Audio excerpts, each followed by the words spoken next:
Ça a débloqué beaucoup de choses.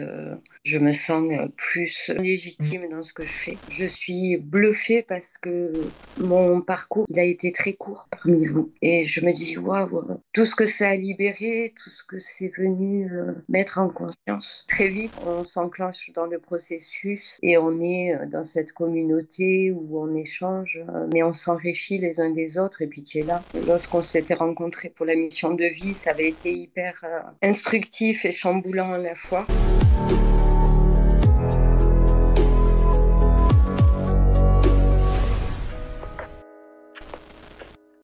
Bonjour Grégory, merci pour ton accueil. Je suis praticienne bien-être, c'est-à-dire j'accompagne les gens à se libérer et à apaiser leurs blessures de l'enfant intérieur, plus spécialement l'humiliation, puisque c'est une blessure que j'ai eu moi-même à apaiser, à réparer, à cicatriser.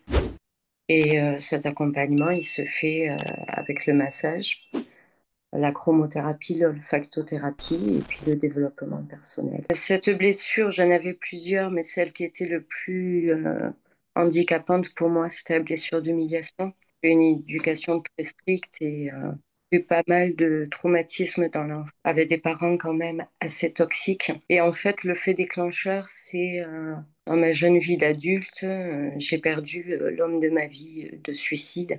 Et c'est venu reconnecter ma blessure d'humiliation dans la mesure où pour ma famille, il fallait pas en parler, c'était la honte d'avoir quelqu'un qui se suicidait. À partir de là, j'ai commencé tout un travail et un chemin introspectif. Je me suis formée, j'ai étudié, j'ai fait de la thérapie. J'ai essayé de comprendre ce qui se passait parce que mon corps me disait beaucoup de choses que je n'entendais pas, que j'écoutais pas, jusqu'au moment où il a crié plus fort. Je suis tombée en anorexie, j'ai perdu mes cheveux, j'ai eu des tumeurs qui heureusement n'étaient pas cancéreuses, mais qui m'ont valu une opération, une reconstruction. Et je me suis dit, il faut que ça s'arrête, il faut que je guérisse et que je sois dans la vie et plus dans cette survie en fait. Et aujourd'hui, ben, mon travail, il me permet d'accompagner les gens et de sentir que, et de comprendre et de vivre que mon parcours de vie, il n'a pas été vain et qui peut servir à d'autres personnes et ça me rend profondément heureuse. J'avais envie de développer plus mon activité parce que je sentais que je pouvais aider un plus grand nombre. Euh, et en fait, j'étais bloquée. Je me suis rendu compte qu'il me manquait des outils, que je ne savais pas comment communiquer et que j'avais pas une offre qui soit vraiment révélatrice de ce pourquoi je suis faite, en fait, d'accompagner les personnes sur ce chemin d'apaisement, de guérison, de cicatrisation, je dirais, parce qu'on guérit pas vraiment, mais la cicatrice, elle est toujours là, mais elle fait moins mal. De temps en temps, elle le chatouille, comme je dis, mais on peut enfin être dans une vie sereine et pas dans ce combat et cette survie avec elle. Bah, professionnellement, j'avais du mal j'aime pas le terme, mais à me vendre, à promouvoir, en tout cas, voilà, je préfère ça, promouvoir mes soins. Et puis j'avais encore du mal à me sentir légitime et à prendre ma juste place en fait sans avoir un sentiment de pas être à la hauteur, de pas être à ma place. C'est venu finir de guérir en fait ma propre blessure d'humiliation.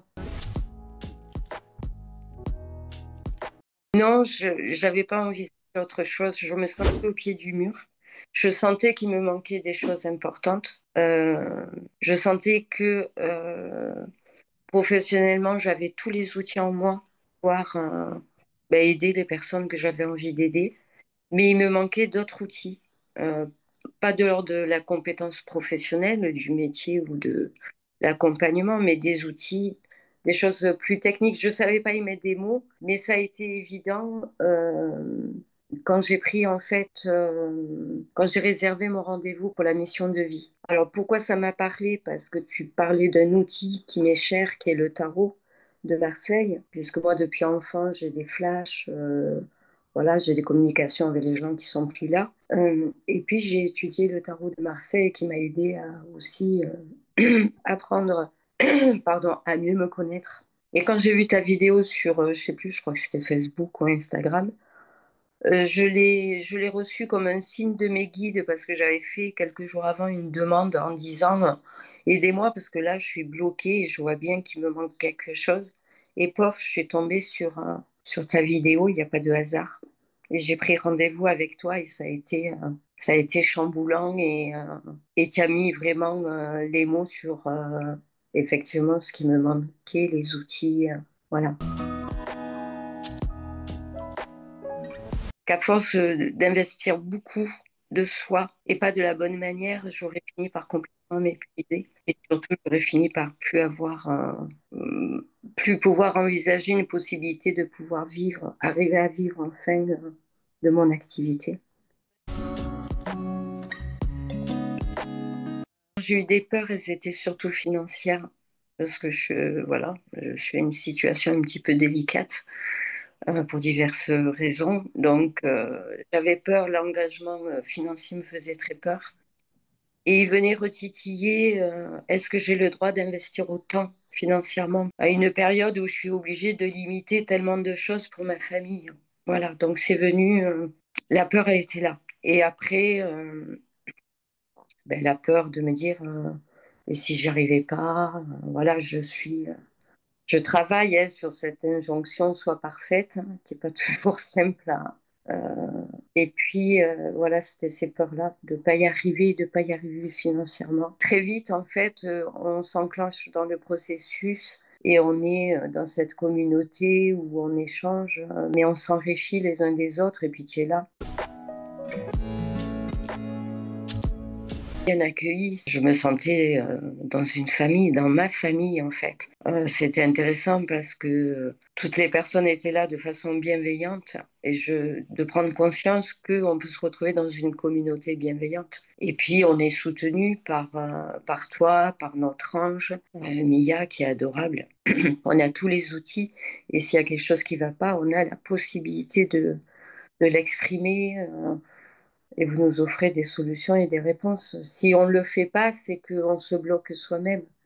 Et encore, on est tellement sollicité par toi et l'ange gardien qu'à un moment donné, on sort de ces blocages. Oui, ça a changé ma relation à l'argent dans la mesure où je me dis aujourd'hui que je mérite le meilleur, comme tout le monde. Ça a débloqué beaucoup de choses. Je me sens légitime dans ce que je fais. J'ai moins de mal à communiquer. Tu vois, on est là et en visio, ce qui, pour moi, avant l'accompagnement, était juste impossible parce que je ne supportais pas d'entendre ma voix, je ne supportais pas de voir mon visage. Voilà, c'était encore compliqué pour moi. On est guidé, accompagné. Euh, Après, il faut soit se donner les moyens d'arriver à comment dire, à s'offrir ce temps pour soi. Moi, au début, ma difficulté, c'était j'étais avec un rythme de vie tellement dingue que j'arrivais pas et des fois, j'étais tellement fatiguée que je me disais, je peux pas, j'y vais pas, je veux juste dormir. Et en fait, je me suis rendu compte que non, on y arrive. C'est juste que ça vient réactiver toute cette blessure de l'enfant qui a des peurs. Peur de ne pas y arriver, en tout cas pour moi. Peur de ne pas être à la hauteur. Voilà, comme je te disais, j'ai fini de guérir cette blessure d'humiliation en venant, en venant vous rejoindre. Je suis bluffée parce que mon parcours, il a été très court parmi vous, puisque je crois que j'ai commencé au mois de novembre. Voilà. Et je me dis, waouh, tout ce que ça a libéré, tout ce que c'est venu mettre en conscience. J'ai envie de dire deux mots parce qu'ils sont Ah, importants, d'accord. et bienveillance et gratitude. Je ressens de l'excitation, parce que je ressens pas de peur. Avant, j'étais comme cet enfant terrorisé, hein, qu'on mettait dans des placards, hein, dans le vrai sens du terme. Et je suis sortie en fait de ce placard grâce à l'accompagnement complètement. Je m'adresserai à l'enfant que j'ai été, hein, parce que c'est l'enfant qui était là. Et je lui dirai, n'aie pas peur, ça va aller, tu vas réussir. Et tu as tout pour avoir une vie sereine, paisible et de partage et d'amour inconditionnel.